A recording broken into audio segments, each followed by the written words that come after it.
The moon's message.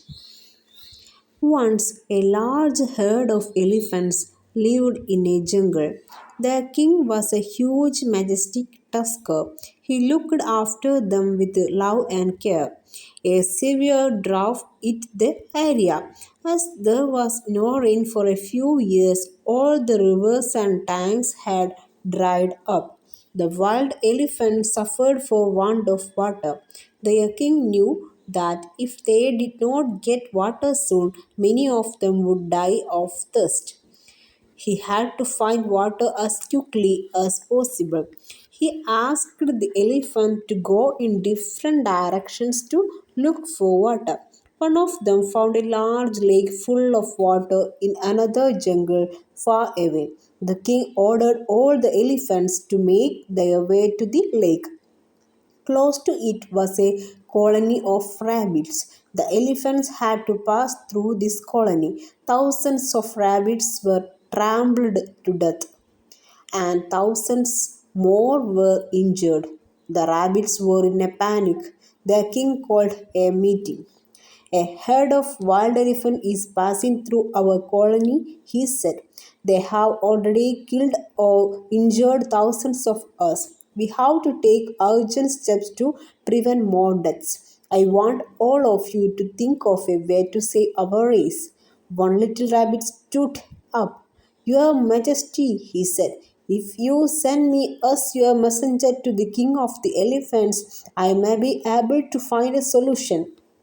By all means, go as my messenger and see what you can do, said the king. The little rabbit hurried out. He saw a group of elephants returning from the lake.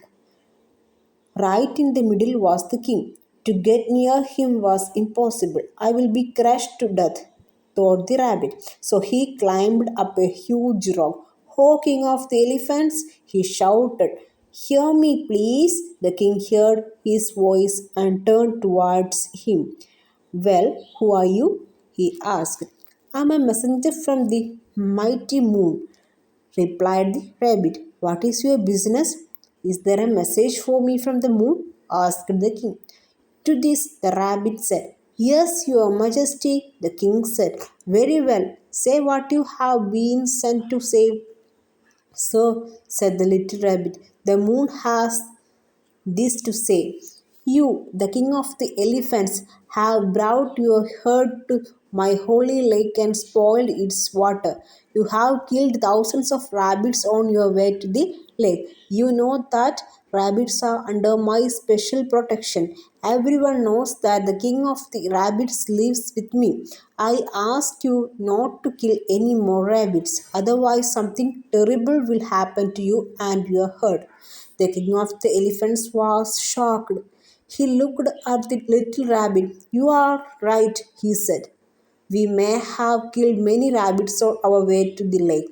I shall see that you do not suffer any more. I shall request the moon to forgive me for my sins.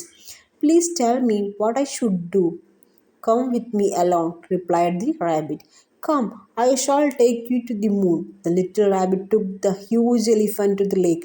There they saw the moon reflect in the still water. "There, your majesty, meet the moon," said the little rabbit. "Let me worship the divine moon," said the elephant, and dipped his trunk into the water. At once the water was disturbed. The moon seemed to move to and fro. The rabbit said, "Now the moon is angrier than ever." "Why?" asked the king. "What have I done?" "You have touched the holy water of the lake," replied the rabbit. The elephant bowed his head. "Please ask the moon to forgive me. Never again will we touch the holy water of this lake. Never again will we harm the rabbits whom the moon loved so much." And the king and his herd went away. Soon there was rain, and the elephants lived happily. It did not occur to them ever that a little rabbit had fooled them.